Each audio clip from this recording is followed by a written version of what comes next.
মুসা আলাইহিস সালাম ফেরাউনের সামনে যেয়ে দাঁড়ালেন। ফেরাউনের জাদুকররা বিশাল বড় বড় বাঘ বানালো, সিংহ বানালো, সাপ বানালো। মুসা আলাইহিস সালাম দেখে ভয় পেয়ে গেলেন। আল্লাহ বললেন, মুসা ভয় নাই, তোমার লাঠিটা খালি ফেলো। লাঠি ফেলার সাথে সাথে মুহূর্তের মধ্যে হাইয়াতান তাসআ, বিশাল এক অজগর সাপ।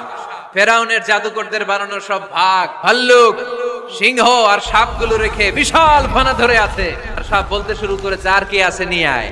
সুবহানাল্লাহ কইতে পারলেন না?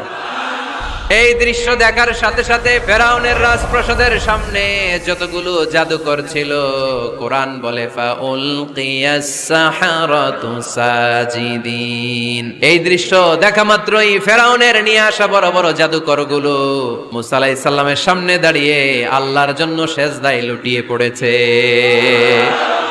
ফাউলকিয়াস সাহারাতু সাজিদিন, সেজদায় লুটিয়ে পড়ে ঘোষণা দিল, আমি ফেরাউনরে মানি না, আমি কোন নাস্তিককে মানি না, আমি মুসার রব, হারুনের রব, বনি ইসরাইলের রব, আল্লাহর জন্য সেজদায় লুটিয়ে পড়লাম। চিল্লায় পড়েন আল্লাহু আকবার।